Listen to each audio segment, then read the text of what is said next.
जब पूरा मंदिर तैयार हो जाता है, मस्जिद तैयार हो जाता है, घर तैयार हो जाता है, मस्जिद में लोग नमाज पढ़ने लगते हैं, मंदिर में लोग पूजा करने लगते हैं, जब उनसे उसका आस्था जुड़ जाता है तब इलेक्शन आता है। 10 साल बाद आप लेके आ जाते हो, बुलडोजर तोड़ देते हो ताकि बवाल हो, हिंदू मुस्लिम हो। महंगाई से, रोजगार से, शिक्षा, स्वास्थ्य, इन सब चीज़ों से कोई मतलब नहीं, कोई मतलब नहीं है। कोई सरोकार नहीं चाहिए उनको। बस एक चीज़ से मतलब है कि एक विशेष समुदाय की मोदी जी, योगी जी मिलके बैंड बजा रहे हैं कि नहीं बजा रहे, उनको बस इसी से मतलब है। एनपीआर पे 6 महीना निकलेगा, 6 महीना ट्रिपल तलाक पे निकलेगा, 6 महीना सीएए पे निकलेगा। उधर अंजना ओम मोदी को फ़ोन करेंगे, मैडम चला दीजिए कोई खबर। अब खबर वो क्या चलाएंगी? 2022 के बाद 2024 आ गया तो लेके झुंझुना आ गए। ये काम किए नहीं है को जो हिंदू मुसलमान का लड़ाई कराएंगे और उसी में वो लाशों के ढेर में वो अपना रोटी सेकेंगे। जब जब चुनाव आता है तो कहीं आर्मी के ऊपर बिसाता है, अच्छा। कभी पब्लिक के ऊपर बिसाता है। अच्छा। तो ये जब जब सत्ता में चुनाव होता है तब तक ये बिसाता ही रहता है। साम दाम दंड भेद सारे घोड़े खोल दिए गए हैं क्योंकि इस बार इलेक्शन ये हार रहे हैं। एक जेब में हाई कोर्ट है, सुनिए, मोदी की इस जेब में हाई कोर्ट है और दूसरी जेब में सुप्रीम कोर्ट है और यहाँ पे संविधान, मतलब संविधान तो बस नाम ही का है। नमस्कार दोस्तों, 2024 के चुनाव से पहले भारतीय जनता पार्टी ने अपने कुछ एजेंडे सेट करने की कोशिश करनी शुरू कर दी है। जिस तरह से अलीगढ़ मुस्लिम यूनिवर्सिटी से माइनॉरिटी का स्टेटस और हल्द्वानी के अंदर जो घटनाएं देखी होगी आपने, एक मस्जिद को अवैध बताकर वहाँ पे हिंसा हुई और 7 लोगों की, अब तक वहाँ पे वो 6 लोगों की मृत्यु हो चुकी है।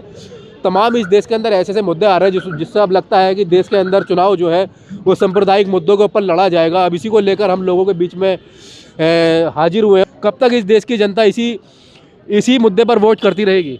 जब तक ये काम नहीं करेंगे। इन्होंने काम तो कुछ किया ही नहीं है। तो देश की जनता इतनी फ्री है कि जो मतलब हिंदू मुस्लिम करो और वोट ले लो। इजी पॉलिटिक्स करिए और वोट लीजिए। आप ये बताइए, हल्द्वानी में जो मामला हुआ है उसके लिए जिम्मेदार कौन है? उसके लिए गवर्नमेंट जिम्मेदार है, एसडीएम डीएम जिम्मेदार है। आप बताइए, आप जब पूरा दीवार बन जाता है तब आप कुछ नहीं करते हैं, ना बुलडोज़र लाते हैं। जब पूरा मंदिर तैयार हो जाता है, मस्जिद तैयार हो जाता है, घर तैयार हो जाता है, मस्जिद में लोग नमाज पढ़ने लगते हैं, मंदिर में लोग पूजा करने लगते हैं, जब उनसे उसका आस्था जुड़ जाता है तब इलेक्शन आता है। 10 साल बाद आप लेके आ जाते हो, बुलडोज़र तोड़ देते हो ताकि बवाल हो, हिंदू मुस्लिम हो। हिंदू मुसलमान भाइयों को आज एक बात बताना होगा कि ये 3 महीना बड़ा सेंसिटिव है। ये काम किए नहीं है को जो हिंदू मुसलमान का लड़ाई कराएंगे और उसी में वो लाशों के ढेर में वो अपना रोटी सेकेंगे। आज हिंदू मुसलमान लाशों के ढेर पर रोटी सेकने की जो प्रक्रिया पूरी हो चुकी है, पूरी हो गई है। चूल्हा जल गया है, अब सिर्फ लाशों को उसमें डाल के रोटी सेकना है, बीजेपी को जीतना है। तो काम 6 लोगों की मृत्यु तो हो चुकी है। अभी कुछ नहीं है, ये बहुत लोगों की मृत्यु होगी अगर हिंदू मुसलमान भाई जागेंगे नहीं, आपस में प्यार मोहब्बत जितनी हो सके इस बार कर लो। और ये समझ लो कि 10 साल बाद आए हैं, पूरा मंदिर बन गया, पूरा मस्जिद बन गया, तब तक बुलडोजर सोया हुआ था। पूरा झोपड़पट्टी बन गया, तब तक पूरा बुलडोजर सोया था। 10 साल बाद तुम आए हो लेके, जब इलेक्शन आया है तोड़ने, ये गलत है। ये 10 साल बाद क्यों आते हैं, यही तो सवाल है। इलेक्शन के टाइम देखो, भारत रत्न 3 दे दिया, 3 देना होता है साल में, 5 को दे दिया। मतलब सब कुछ राजनीति के तहत हो रहा है। वो साम दाम दंड भेद सारे घोड़े खोल दिए गए हैं क्योंकि इस बार इलेक्शन ये हार रहे हैं। बिल्कुल। लेकिन मोदी जी ने 400 पार का नारा दिया है। अरे 500 पार का हम नारा देते हैं, 500 पार हो जाएगा। नारा देने से थोड़ी होगा। जमीन में क्या काम किए हो तुम? क्या महंगाई कम कर दिए? क्या रोजगार कम कर दिए? क्या स्वास्थ्य में जो 2022 में बोले थे जीडीपी का हम 6% देंगे, क्या 6% हो गया? आज 2.9 पे अटका हुआ है। वो काम किए नहीं हो। गरीब 80 करोड़ लोग गरीबी रेखा के नीचे आए, उसको उठाया क्या? काम किए ही नहीं हो तुम। बताओ, 10 साल में सबसे ज़्यादा कर्ज हो गया और 50 साल में सबसे ज़्यादा कम सेविंग हो गई। ये तुम्हारे बैंक वाले बता रहे हैं, रिजर्व बैंक ऑफ कॉलोनी। इसके बारे में बात करोगे नहीं? सब मुद्दों को छिपाने के लिए कभी मुफ्ती, कभी हल्द्वानी, कभी अलीगढ़ मुस्लिम यूनिवर्सिटी, ये सब मुद्दे चलते रहेंगे। पहले ज्ञानवापी उठाएं, मुस्लिम ने कोई रिएक्शन नहीं दिया। उसके बाद इनके जो गोदी मीडिया है, बंदर की तरह कूदते रहे, गाली देते रहे मुसलमानों को, मुसलमानों ने कूद दिया। अब बोले चलो बहुत आती कर दो, मस्जिद तोड़ो। अरे तुम 10 साल पहले तोड़ देते, जब पहला ईटा रखा तब तोड़े क्यों नहीं? तब कहाँ थे तुम? तब क्यों नहीं तोड़ते हो? घर यूनिफॉर्म सिविल कोड भी तो लेकर आई है सरकार। ये यूसीसी क्या है? संविधान को तोड़ना है तुमको। संविधान ये बताता है जाति यूनिफॉर्म मतलब एक कानून होगा देश का। अब क्राइमी में अब ST का अलग कानून है। इसके अलावा जनजातियों को तुम छोड़ दियो। क्यों छोड़े हो जनजातियों को? सबको साथ में लो और यूनिफॉर्म सिविल कोड का। तुम बताओ कि आप ये बताइए कि आप जो लिव एंड रिलेशनशिप है, महिला को उत्पीड़न करो, लिव एंड रिलेशनशिप में वो 18 साल के बाद अपने वो अपने हिसाब से रहेंगी। अब तुमको उनमें रजिस्ट्रेशन कराना पड़ेगा, पुलिस को बोलेंगे तुम बेडरूम में घुसोगे हमारे, तुम हमारे बेडरूम में घुस रहे हो यूसीसी के। अरे वो महिला आज़ाद हैं, किसी के साथ रहें, अगर उनको शादी करना हो तो वो जाके वो बताएं कि हम इसके साथ रहते थे ताकि उसकी शादी ना हो। तुम पीछे ढकेलते जा रहे हो देश को। जिस दरोगा की गवाही को कोर्ट नहीं मानता है, उस गवाही से एक महिला जाकर अपने चरित्र का सर्टिफिकेट लेगी। अब इन लोग से हम लोग को कैरेक्टर सर्टिफिकेट लेना पड़ेगा बीजेपी से। बीजेपी हमको कैरेक्टर सर्टिफिकेट देंगे, आप बेडरूम में घुस रहे हो। देशभक्ति का सर्टिफिकेट दे सकते हैं तो कैरेक्टर का सर्टिफिकेट तो बहुत छोटी चीज है। अरे संविधान कहाँ है? निजता का अधिकार है, संविधान को कूड़े में डालना है तुमको। तुमको 362 सीट लाना है, तुम 370 बोल रहे हो, असल में तुमको 362 सीट लाना है। क्यों? क्योंकि तुमको संविधान रिप्लेसमेंट करना है, 2/3 बहुमत तुमको चाहिए। दलित लोग को समझना पड़ेगा कि इनको 362 पहुंचने ना दें। जिस दिन 362 आ गया, 2/3 आंकड़ा आ गया, आप संविधान को रिप्लेसमेंट कर दोगे, संशोधन नहीं करोगे, उठा के बदल दोगे। इसलिए देश को आज जानना, अपने संविधान की लड़ाई लड़नी है, गांधी की लड़ाई लड़नी है, अम्बेडकर की लड़ाई लड़नी है, और इनको इनके हद तक ले जाना है, इनको 100 सीट के नीचे रखना है। जय हिंद, जय भारत। क्या लगता है जब 2024 का चुनाव आ रहा है, इस चुनाव के दौरान भारतीय जनता पार्टी ने अपनी गोटियां सेट करनी शुरू कर दी है, और राम मंदिर, ज्ञान व्यापी, उसके बाद में मुफ्ती सलमान अजहरी, अब ज्ञान व्यापी, वो हल्द्वानी का कांड, अब उसके बाद में अलीगढ़ मुस्लिम यूनिवर्सिटी से माइनॉरिटी का स्टेटस, तो इन सब मुद्दों के बीच में कहाँ लग रहा है कि मूलभूत मुद्दे जो होते हैं वो कहाँ गए हैं? अब जो हो रहा है आप लोग के सामने ही है, मीडिया सब देख रही है, जनता के सामने ही है सब कुछ चीजें। जनता देख रही है सब कुछ, जनता सब देख रही है। अब जिनको पता होगा वो बताएंगे, जिनको नहीं पता होगा वो क्या जानेंगे। जिनको सिर्फ अपनी खेती करनी होगी वो सब क्या करेंगे ये सब जान के? क्या करेंगे? क्या करेंगे जान के? उनसे क्या ही मतलब है? किसान मर गए लखीमपुर खीरी में, गाड़ियां चढ़ गई, क्या उसका निर्णय निकला आपके सामने? क्या निर्णय निकला आपके सामने? आप बताइए क्या निर्णय निकला? सब शोर है, सब शोर है, हमारे युवा बुजुर्ग सब शोर हैं, क्योंकि इनकी बात में ये अपने आगे किसी की सुनते ही नहीं, सुनते नहीं है किसी की। सुनना है आप बताइए। जग रहे हैं, केवल सब शोर है, यही जग रहे हैं। हम ही बता दिए आपको। और ये चिल्लाएंगे, विपक्ष चिल्लाएंगे, तभी हम 2024 में फिर आएंगे। पिछली बार भी चिल्लाते रहे, हम आए, उससे पहले भी चिल्लाते रहे, हम आए, फिर चिल्लाएंगे, फिर आएंगे। आज विधानसभा में भी विपक्ष चिल्ला रहा है, संसद में भी विपक्ष चिल्ला रहा है, सब चिल्लाने के लिए तो हम लोग बचे, और काम ही क्या रहेगा? 2014 से पहले तो भारतीय जनता पार्टी भी चिल्लाती ना, विपक्ष का काम होता है जनता के मुद्दे संसद में, विधानसभा के अंदर उठाना होता है। वही स्मृति ईरानी थी ना जो सिलेंडर लेके बैठ गई थी रोड पे, वही स्मृति ईरानी थी ना जो आज दिखती नहीं है। 1200 का सिलेंडर, मंत्री बन गई ना, अब तो वो मलाई ले रही है, तो अब कहाँ दिखेंगी? उससे पहले विपक्ष में थी, क्या दिख रहा था आपको? वो रोड पे बैठी थी, माला पहनी थी प्याज का, क्या है ये सब? कहाँ है? अब विपक्ष कर रहा है ये सब, तो कहाँ चीजें हो रही है? आप देखिए, विपक्ष भी तो मीडिया नहीं दिखा रहा है। मीडिया को मौका कहाँ मिल रहा है दिखाने का? क्यों मौका क्यों नहीं मिल रहा है? आप लोकल चैनल हो, बड़ी मीडिया कोई दिख ही नहीं रही रोड पे, तो बिक गए ना, इसका मतलब? बिक क्या गया है? बिक तो सब रहा ही है। अच्छा, सब बिक रहा है, सब आपके सामने सब। अच्छा, ये जो लग रहा है, ये बार बार जो हाल धार्मिक ध्रुवीकरण का जो प्रयास चल रहा है, कभी मुफ्ती सलमान का चलता है, कभी अब हल्द्वानी का हो गया है, और अब अलीगढ़ मुस्लिम वाला है, तो इस पर क्या सोचते हैं आप? आप हमको बस छोटी सी एक चीज बताइए, क्या हम लोग पहले मुसलमान नहीं थे? क्या हम लोग पहले हिंदू नहीं थे? क्या जब सरकार कोई थी तो क्या हम लोग हिंदू मुसलमान नहीं थे? पहले नहीं था कि हिंदू मुसलमान? भैया हिंदू मुसलमान थे, लेकिन इनकी मानसिकता बदल गई। ये उनको स्मृति ईरानी को बता रहे हैं, ये नहीं हुआ। उस समय स्मृति आई जब सिलेंडर का दाम कम थे, तो उस समय 150 रुपए दिहाड़ी होती थी, आज की डेट में 5, 550, 207 रुपए दिहाड़ी है मनरेगा में आज भी। नहीं, उस समय बता रहे हैं 207 रुपए है मनरेगा। 150 रुपए में जब सिलेंडर एक मास, एक आप भी बता रहे हो 150 रुपए दिहाड़ी थी, आज 207 रुपए है। 400 रुपए का सिलेंडर था, आज 1000 रुपए का है। मतलब दाम तो 250% बढ़ा दिए, लेकिन जहां आय बढ़ाने की बात है वहां बढ़ी कितनी है? कुल 33%। भैया ऐसा नहीं है, पहले 5000 रुपया 4000 रुपया नौकरी महीने के लोग करते थे। ऐसा नहीं है, ऐसा नहीं। हाँ, 5000 4000 की नौकरी करते थे, पहले लोग खुश रहते थे। आज वही 40,000 रुपए कमा रहा है, लेकिन इंसान खुश 40,000 कमा पा रहा है, लेकिन खुश नहीं है। भाजपा की सरकार है, भाजपा की विरोधी है, इसलिए खुश नहीं क्योंकि है। खुश नहीं है। क्यों नहीं खुश है? आप इनसे पूछिए, इनसे पूछिए, आप ये भी भाजपा जानते हैं। देखिए, महंगाई और भ्रष्टाचार चरम पर है, बेरोजगारी की समस्या बढ़ती ये बताइए, जो धार्मिक मुद्दों के ऊपर चुनाव लड़ा जा रहा है तो सब मुद्दे पीछे हटते जा रहे हैं, ये गलत है ना। जनता को जागरूक होना चाहिए, जगना चाहिए। दूसरी बात जो आप कह रहे हैं कि हल्द्वानी की घटना सरकार की विफलता है। उनकी एलआईयू की इंटेलिजेंस क्या कर रही थी? वो सरकार की विफलता। इस पे अब तक दूसरा संजीदगी वाला राष्ट्रपति होता तो तत्काल बर्खास्त कर दिया होता सरकारों को। लेकिन क्या करेंगे वो लोग? आंख मुने बैठे हैं। जिनकी नैतिक जिम्मेदारी है वो अपना नैतिक जिम्मेदारी का धर्म निभाना चाहिए ना। आप बताइए एलआईयू इंटेलिजेंस क्या कर रही थी? सरकार के मुखिया क्या कर रहे हैं? ऐसी ऐसी घटनाएं घट रही हैं। क्या लग रहा है हल्द्वानी घटना जो थी वो सरकार की विफलता है, जिस तरह से हल्द्वानी के विधायक ने भी सरकार के ऊपर ठीकरा फोड़ा है? भैया ऐसा है, देखो मैं सीधी बात बता रहा हूँ कि मोदी जी के जो समर्थक हैं, जो उनको वोट करते हैं, वो लोगों को महंगाई से, रोजगार से, शिक्षा, स्वास्थ्य, इन सब चीज़ों से कोई मतलब नहीं, है, कोई सरोकार नहीं चाहिए उनको। बस एक चीज़ से मतलब है कि एक विशेष समुदाय की मोदी जी, योगी जी मिलके बैंड बजा रहे हैं कि नहीं बजा रहे, उनको बस इसी से मतलब है। लेकिन इसकी आड़ में मोदी जी उल्टा अपने भक्तों की ही फाड़ने लगते हैं। अब आप पूछिए कैसे? देखो आप भी बता दीजिए। हाँ सुनिए, एनआरसी, सीए, एनपीआर, ये आप खाली सुनते जाओ। इन सब पे 6-6 महीना मोदी जी निकालते हैं। एनपीआर पे 6 महीना निकलेगा, 6 महीना ट्रिपल तलाक पे निकलेगा, 6 महीना सीए पे निकलेगा। उधर अंजना ओम मोदी को फोन करेंगे, मैडम चला दीजिए कोई खबर। अब खबर वो क्या चलाएंगी? अंजना ओम कश्यप को मोदी जी फोन करते हैं? नहीं, मैं अंजना ओम मोदी की बात कर रहा हूँ। वो जो है खबर लेके आ जाती हैं मार्केट में। और सुनिए वो खबर लेके आ जाती हैं मार्केट में। अच्छा, मोदी जी क्या करते हैं? भक्तों को 400 का सिलेंडर उठा के 1200 कर देते हैं। और भक्त इसमें खुश है, ट्रिपल तलाक आ गया।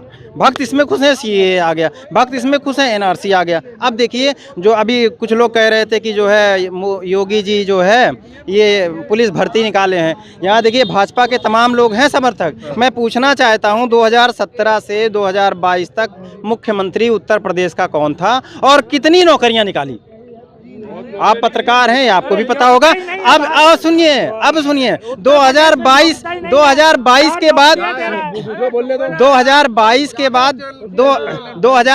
बाद 2024 आ गया तो लेके झुंझुना आ गए। उधर कौन सरकार को वो मतलब इलेक्शन को देखकर झुंझुना हिला दिया है। अब देखिए हल्द्वानी चल रहा है, कभी मजार चलेगा, कभी हिंदू मुस्लिम चलेगा, ये सारी जो डिबेट चल रही हैं। अच्छा, भक्त लोगों को चाहिए भी यही चीज़, उनको किसी चीज़ से तो मतलब ही नहीं है। आँख पे पट्टी बांध दी गई है, कान में सुनाई नहीं पड़ता है। और एक बात मैं बता रहा हूँ आपको, भले ही मुझे जेल हो जाए, मोदी जी इस समय दुनिया के सबसे मतलब अहंकारी कह लीजिए, तानाशाह कह लिए, हिटलर इतने मजबूत हो गए हैं, कहने में भी आपको जेल जाने का डर है। इतने मजबूत हो गए हैं कि एक जेब में हाई कोर्ट है, सुनिए, मोदी की इस जेब में हाई कोर्ट है और दूसरी जेब में सुप्रीम कोर्ट है, और यहाँ पे संविधान, मतलब संविधान तो बस नाम ही का है, बाकी जेब में सब कुछ लेके। संविधान दिल में होता तो फिर ऐसा क्यों करते? संविधान तो मतलब एक बात बता रहे हैं, उनकी जेब में है, जो चाहो लिख दो, जो चाहो मिटा दो, जो चाहो डिलीट कर दो। और जो युवा रोजगार चाहते हैं उनको तो हिंदू मुस्लिम का पाठ पढ़ा दिए।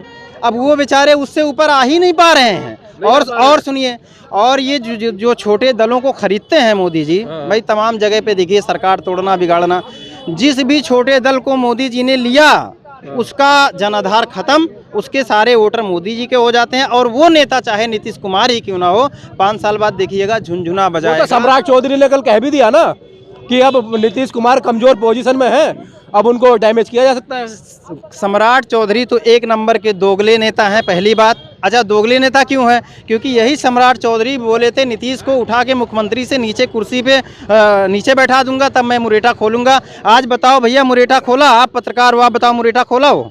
अरे उप मुख्यमंत्री बन गया उनके नीचे रहकर। तो उसीलिए तो दोगला कह रहा हूँ। दोगला कौन होता है? जो लालच के लिए जाके किसी का साथ दे दे, गलत चीज का साथ दे दे, अपनी बात से मुकर जाए, तो इसीलिए तो दोगला कह रहा हूँ। बाकी बस मुझे दुख ही इस बात का सिर्फ है। और सुनिए, मैं भी गया था उस लाइन में, जो योगी मोदी जी जो ये रोजगार के लिए कहाँ भेज रहे हैं, वहाँ इजराइल भेज रहे हैं ना, मैं भी उस लिस्ट में था। अच्छा। मैं भी कहता भैया हमको भी भेज दो, लेकिन मैंने कहा भैया हमको, लेकिन हमारे परिवार वाले कह रहे हैं भैया जिंदा आओगे वहाँ से कि नहीं, इसका सर्टिफिकेट ले लो उनसे कि वहाँ जा रहे हो कहीं गोली का शिकार ना हो जाओ। तो मना कर दिए वो लोग। अरे मर जाओगे तो कम से कम 50 लाख रुपए तो मिल जाएंगे परिवार को। लेकिन मेरे परिवार को मैं जिंदा चाहिए, 50 लाख नहीं चाहिए उनको। उनको दाल रोटी भर का चाहिए। थे? अरे जहाँ बुलाए थे वो लोग, पूछिए इनको, भैया पता होगा। तो हमको क्या पता, आप बताओ कहाँ। ये तो बता रहे हो कि बोला जहाँ पे बुलाए थे मैं भी उस लिस्ट में शामिल था, लेकिन बस एक ही गारंटी वो लोग नहीं दे पाए कि हम वहाँ से जिंदा आएंगे या गोलियों को शिकार हो जाएंगे। अच्छा। इसलिए भैया हमने अपना पैकअप 2024 के क्या मुद्दे हैं? 2024 के क्या मुद्दे हैं? देखिए जिस तरह से भाजपा ने तो कोशिश कर ली है, देखिए कभी मुफ्ती सलमान अजहरी, कभी अलीगढ़ मुस्लिम यूनिवर्सिटी, कभी हल्द्वानी, कभी यूसीसी। देखिए 10 साल मोदी जी ने सरकार चला लिया है, ठीक है, अब ये तीसरा उनका कार्यकाल आने वाला है। मतलब आप ये मान कर चलो कि मोदी जी इस बार कुछ भी हो जाए, इस बार प्रधानमंत्री के चुनाव में बहुत बुरी तरह हार होने वाली है उनकी। हार होने वाली है। हाँ, और क्यों हार होने वाली है ये भी सोच लो, क्योंकि ये जनता पूरी तरह से ये समझ चुकी है कि हिंदू मुस्लिम के आगे कुछ कर नहीं पाएंगे। ये हिंदू मुस्लिम आगे कुछ नहीं कर पा रहे हैं। क्या मुट्ठी भर लोग ही जनता होते हैं क्या? मुट्ठी भर लोग ही जनता होते हैं और इनको बता रहे हैं जीने मरने का सर्टिफिकेट चाहिए। क्या हम लोग वो त्रिकालदर्शी नहीं है कि हाँ तुम कब मरोगे? अभी घर से आए हो, रास्ते में एक्सीडेंट हो गया, बीमार हो गए, हार्ट अटैक हो गया, कुछ दिक्कत हो गई तो मतलब जानबूझ के गोली खा ले वो अपने सिर पर। मरना रहेगा, हम अपने देश के लिए मरेंगे ना, हम इजराइल के लिए थोड़ी ना मरेंगे।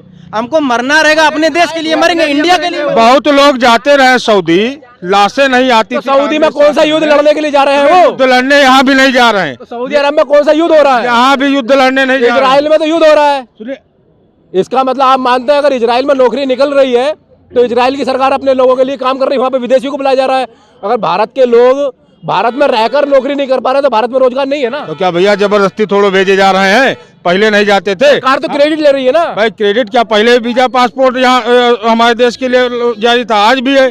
पहले भी जाते थे, सऊदी अरब जाते थे, दुबई जाते थे। सऊदी अरब में, दुबई में कौन सी लड़ाई हो रही है? अमेरिका भी जाते हैं देश के लोग तो। लिखा पढ़ी में जा रहे हैं कि कोई जा रहा है सरकार की जानकारी में, अगर कोई दिक्कत। सऊदी अरब भी जाते हैं, जानकारी में होते हैं। जो अमेरिका जाते हैं वो भी जानकारी में ही होते हैं। सबका ज्ञान रखिए थोड़ा सा। जब और बात लोगों से बात कर लेते हैं, क्या लग रहा है जिस तरह से भारतीय जनता पार्टी ने अपने गोल सेट कर दिए हैं और कभी अब मुफ्ती सलमान अजहरी, कभी अलीगढ़ मुस्लिम यूनिवर्सिटी, कभी हल्द्वानी, कभी यूसीसी, कभी कुछ, अब गृह मंत्री ने ऐलान कर दिया है आज ही। मैं देख रहा था चुनाव से पहले कह रहे हैं कि सीए को लागू कर दिया जाएगा। तो क्या लग रहा है देश के अंदर फिर सांप्रदायिक माहौल के अंदर चुनाव होंगे? देखा, इसके अलावा भारतीय जनता पार्टी के पास कोई मुद्दा नहीं है। इसके अलावा कोई मुद्दा नहीं बचा। आज महंगाई, शिक्षा, बेरोजगार, ये सब जो है हमारे जनता का मांग है। अच्छा। अब उसको डिसमिस करने के लिए नया मुद्दा बना दिया जाता है। धर्म का मुद्दा दे दिया उनको। धर्म का मुद्दा दे दिया जाता है, उससे भी काम नहीं बनता है तो लड़ाई करवा दिया जाता है। मतलब अगर काम नहीं बना तो लड़ाई भी होगी। भी लड़ाई भी करवा दिया जाता है कि सत्ता आनी चाहिए, चाहे जैसे सत्ता है। 400 पार का नारा दिया है मोदी जी ने।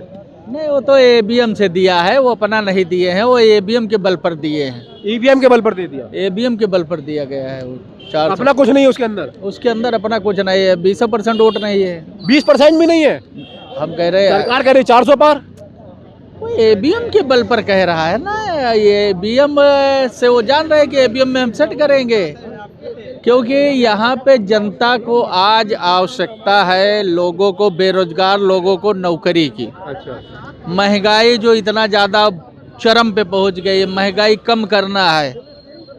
महंगाई चरम पर पहुँच गई। महंगाई चरम पर है। बेरोजगारी, युवक जो है जूझ रहे हैं चारों तरफ। अच्छा। उनका कहीं नौकरी वाला कोई पूछने वाला नहीं है। तो ये सब मुद्दा को डिसमिस करने के लिए नया नया चाल खेला जाता है कि ताकि ये मुद्दा मीडिया में ना आए। मीडिया में वही मुद्दा आए जो कि वहाँ दंगा हो रहा है। अच्छा। देखो भाई, हिंदू एक हो जाओ, मुसलमान एक हो जाओ। हल्द्वानी में दंगा हुआ है हिंदुओं को एकजुट करने के लिए। ये सब चुनावी फंडा है। जब जब चुनाव आता है तो कहीं आर्मी के ऊपर बिसाता है। अच्छा। कभी पब्लिक के ऊपर बिसाता है। अच्छा। तो ये जब जब सत्ता में चुनाव होता है तब तक ये बिसाता ही रहता है। जब तक चुनाव होंगे कुछ ना कुछ कांड होगा। जब जब चुनाव होगा कुछ ना कुछ होने है, इसको आप समझ लीजिए। ये सब मुफ्ती सलमान अजहरी, ये सब ये उसी को लेकर हो रहा है। ये सब वोट बैंक की राजनीति हो रही है कि वोट कैसे आएगा। 400 पार करने के लिए सब ये। वो तो ईवीएम है, उसके लिए एक माहौल तैयार किया जाता है ना। कोई चीज होता है तैयार करने के लिए तो मीडिया काफी है ना। नहीं, मीडिया जब तक कुछ कराओगे नहीं तब तक कैसे जो है मीडिया तुम्हारा न्यूज दिखाएगा। कहीं भाई फोटो वीडियो तो आना चाहिए पब्लिक के सामने कि वहाँ दंगा हो रहा है, वहाँ वो जलाया जा रहा है, वहाँ ये हो रहा है। वही तो मसाला पाएगी मीडिया दिखाने के लिए, उछालने के लिए। मसाला इसके अलावा नहीं है। इसके अलावा कौन मसाला है? बेरोजगारी बात नहीं करना है, महंगाई बात नहीं करना है, शिक्षा पे बात नहीं करना है, सब प्राइवेट हो रहा है, स्वास्थ्य पे बात नहीं करना है। आपको खाली ये दिखाना है फला जगह दंगा हो गया, हिंदू एक हो जाओ, मुसलमान एक हो जाओ। ये सब राजनीतिक रोटी सेक रही है सरकार। ये कब तक सेकेगी भगवान मालिक है। कब तक सेकेगी? हाँ, कब तक सेकेगी भगवान मालिक है। एक दिन ऐसा होगा श्रीलंका की हाल हो जाएगी हिंदुस्तान। भारत का हाल श्रीलंका जैसा हो जाएगा बहुत जल्दी 2025-26 में होने वाला है, देख लीजिए। हो जाएगा, एकदम हो जाएगा, एकदम हो जाएगा, एकदम हो जाएगा। आप 100% हो जाएगा, श्रीलंका का हाल होगा भारत। आप हमको बताइए, 62,000 उत्तर प्रदेश पुलिस कर्मियों की भर्ती निकाली गई, फार्म भरे गए कितने? 60 लाख। ऐसा क्यों? अगर रोजगार होता तो 60 लाख फार्म क्यों भरे जाते एक सिपाही के पद के लिए? पैसा वसूली करने के लिए। आप बताइए, अगर रोजगार होता तो लोग विदेश क्यों जा रहे होते? क्या कहेंगे इसका जो हल्द्वानी वाला पूरा प्रकरण है, इसमें 6 लोगों की मृत्यु हो गई है और यूसीसी का ऐलान कर दिया है, यूसीसी आ गया है, अब सीए को लागू करने का ऐलान कर दिया है देश के अंदर। तो क्या लग रहा है? पत्रकार महोदय साहब, आपसे अच्छा कोई जानता नहीं।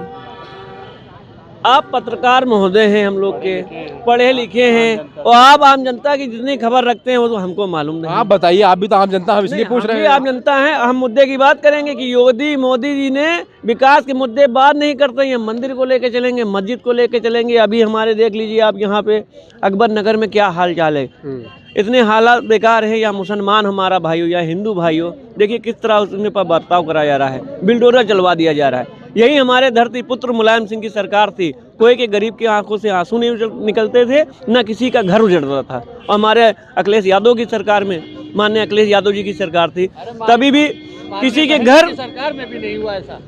बहन जी की सरकार में भी ऐसा नहीं हुआ जो अभी हो रहा है, जो ये हाल हो रहा है। न युवा मायावती जी और अखिलेश यादव, मुलायम सिंह कभी किसी के शासनकाल में नहीं हुआ। कहाँ आपने देखा कभी कोई सरकार की बुराई कर रहा है? कभी आपने देखा? ये सरकार सिर्फ हिंदू मुस्लिम कर रही है। ये सरकार सिर्फ और सिर्फ अपना, हम जो लाएंगे वो लागू होगा, विपक्ष चिल्लाता रहे, जो हम बोलेंगे वही कानून है, वही संविधान है। एक देश एक चुनाव होगा आने वाले समय में। तो दोस्तों, आपने देखा कि हल्द्वानी और उसको लेकर सभी लोगों का मानना यह है कि भारतीय जनता पार्टी का जो एजेंडा है वो सेट हो चुका है। अब देखना होगा 2024 के चुनाव में जनता किन मुद्दों पर वोट देती है।